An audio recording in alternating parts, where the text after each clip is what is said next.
दोस्तों नमस्कार। जय गुरुदेव। नमो निकलो।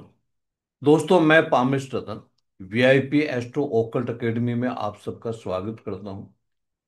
दोस्तों आज के हमारे इस वीडियो का उद्देश्य है 22 तारीख से शुरू होने वाला नवरात्र का जो पर्व है उसमें आप घट स्थापना कैसे करें, आप किस सामग्री के माध्यम से पूजा करें, आप कौन सा कोई विशेष उपाय करें जिससे आपके जीवन में आपको विशेष उपलब्धि प्राप्त हो सके। यही इस वीडियो के माध्यम से मैं आपको बताने का प्रयास कर रहा हूं।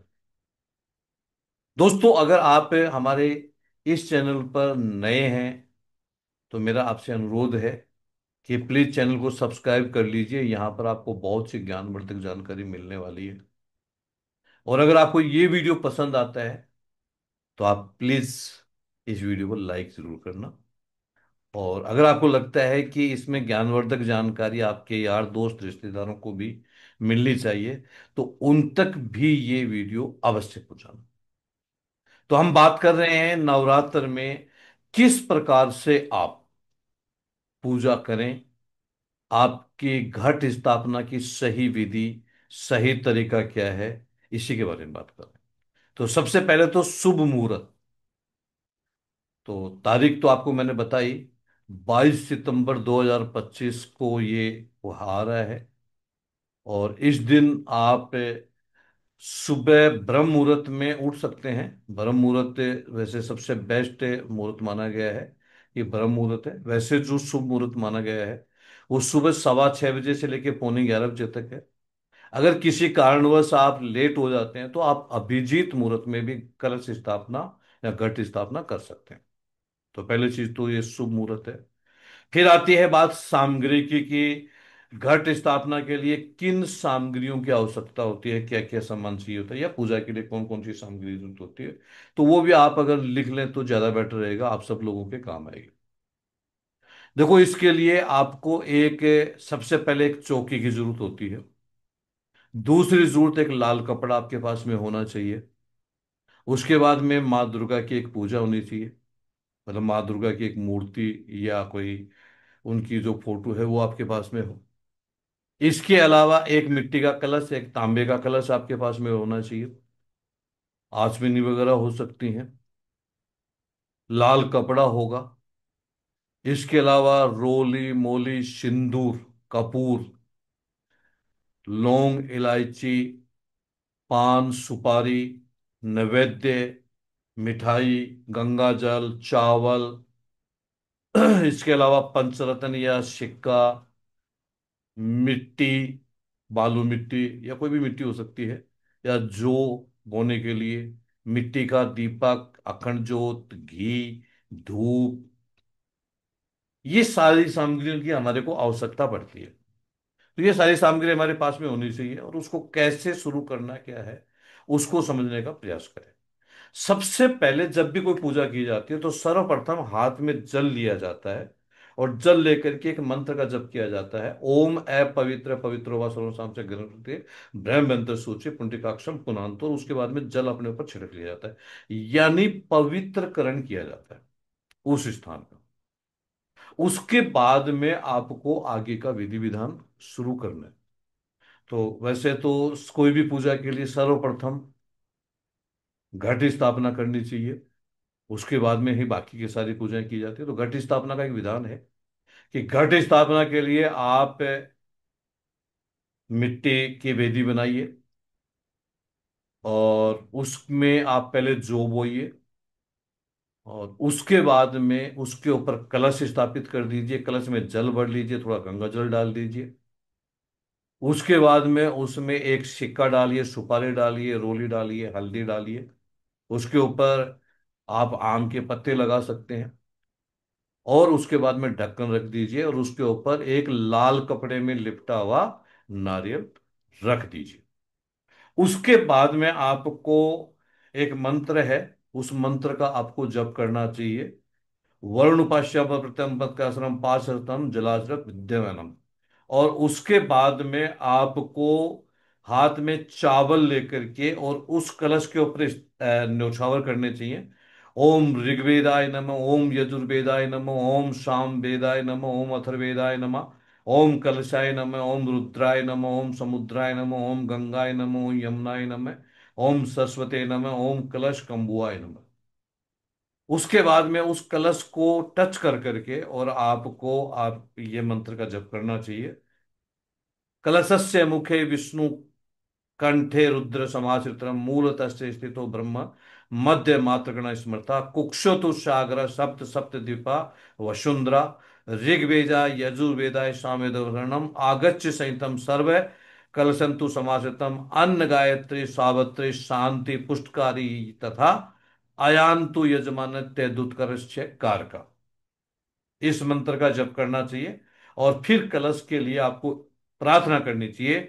देव दानव संवादे मध्यमाने महोदय उत्पादन तदात्म विद्धत्य विष्णुतम स्वयं त्वातम सर्वतीर्थानि देवा सर्वतयम तिष्ठिता त्वं तिष्ठान्ति भूतानि त्वं प्राण प्रतिष्ठिता शिवा स्वयं त्वतम विष्णु च प्रजापते त्वं तिष्ठतम आदित्य रुद्र विश्वदेवतृतम त्वं तिष्ठन्ति श्रुतम यस्य काम फल प्रदा तो प्रदाति कर्म प्रदत्तम जलोद्धम सान्निध्यम कुरदेव प्रसन्नो भव प्रसर्वदा। उसके बाद में आपको पुण्य वाचन करना चाहिए। उसके बाद में आपको गणेश जी का ध्यान करना चाहिए, क्योंकि गणेश प्रथम पूज्य होते हैं। तो ओम श्री गणेशाय नमः, स्नानम च समर्पयामि नमः, उनको जल समर्पित करना चाहिए। उसके बाद में ओम वस्त्र समर्पयामि नमः, यानी स्नान के बाद में वस्त्र देना चाहिए। वस्त्रों के बाद में उनको यज्ञोपवीत देना चाहिए। यज्ञोपवीत के बाद में उनको तिलक देना चाहिए। तिलक के बाद में उनको अक्षत देने चाहिए। अक्षत के बाद में उनको धूप और दीप देना चाहिए, दिखाना चाहिए। उसके बाद में नैवेद्य में रूप में लड्डू का भोग लगाना चलता है गणेश जी को, तो वो करना चाहिए। और उसके बाद में उनको आप पंचमेवा ऋतु फल दे करके आप उनको मुक्स दर्थ है पुंगी फलम चय समर्पयामि नमः, यानी तांबूलम पान सुपारी इलायची लौंग का भोग लगाना चाहिए। उसके बाद में उनको दक्षिणा समर्पित करके और फिर आप उनको मुखे आचमनी जल समर्पयामि नमः, यानी उनको आचमनी जल से आचमनी करवानी चाहिए। जब गणेश जी का पूजन हो गया है, उसके बाद में आप माता रानी का आह्वान करना चाहिए। माता रानी को बुलाना चाहिए, उनको स्थापित करना चाहिए। उनको आप मतलब कि उनके पैरों को धोना चाहिए। उसके बाद में माता रानी का आह्वान करके उनको स्थापित करना चाहिए। और माता रानी को भी आप सर्वप्रथम स्नान करवाएं। स्नान करवा करके उनको वस्त्र समर्पित करें, वस्त्र और उपवस्त्र। उसके बाद में उनको सौभाग्य सूत्र समर्पित किया जाता है माता रानी को। सौभाग्य सूत्र के बाद में हम माता रानी को तिलक भेंट करते हैं, यानी तिलक लगाते हैं। तिलक के बाद में उनको अक्षत लगाते हैं। उनके बाद में उनको सुगंधित द्रव्य इत्र वगैरह उनका वो लगाते हैं। फिर उनको दीपक और धूप समर्पित किया जाता है। उसके बाद में उनको नैवेद्य, माता रानी को नैवेद्य में आप लड्डू भी भोग लगा सकते हैं। वैसे सफेद मिठाई का प्रावधान होता है, यानी कोई भी दूध से बनी हुई मिठाई का भोग लगाना चाहिए। उसके बाद में उनको ऋतु फल और पंचमेवा का भोग लगाएं। उसके बाद में उनको आचमनी करवाएं। फिर उनको आप दक्षिणा समर्पित करें।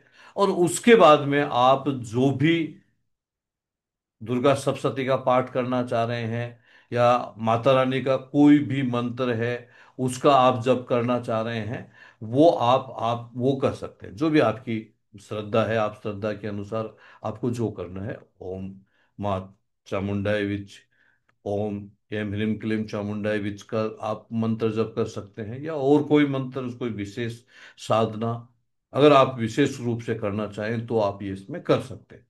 लेकिन इसका जो सिस्टम है वो सिस्टम ये है। उसके बाद में आपको हनुमान जी और भैरव भी स्थापित करने चाहिए। यानी आपको हनुमान जी को भी बुलाना चाहिए और भैरव को स्थापित करना चाहिए। और फिर 9 दिन तक आपकी जो पूजा है वो खंडित नहीं होनी चाहिए, दीपक लगातार जलना चाहिए, अखंड ज्योत जलनी चाहिए। रोजाना प्रतिदिन सुबह शाम आपको पूजा करनी चाहिए, आरती करनी चाहिए। तो मेरा मानना ऐसा है कि अगर आप इस विधि विधान से 9 दिन तक ये पूजा संपन्न करते हैं, तो जिस भी उद्देश्य से आप ये पूजा करने जा रहे हैं, उस उद्देश्य की पूर्ति अवश्य होगी, आपके घर में सुख शांति रहेगी और आपको जीवन में कामयाबी मिलेगी। तो आशा है छोटा सा वीडियो मैंने आप लोगों के लिए बनाया, ये आपके जीवन में सार्थक सिद्ध होगा, आपके लिए अच्छा साबित होगा। और अगर वीडियो मेरा पसंद आया है तो प्लीज इस वीडियो को लाइक जरूर करें। और अगर आप कुछ विशेष मुझसे जानना चाहें तो आप कमेंट भी कर सकते हैं। चैनल को सब्सक्राइब नहीं किया तो चैनल को सब्सक्राइब करिए। धन्यवाद। नमस्कार। जय गुरुदेव। नमो।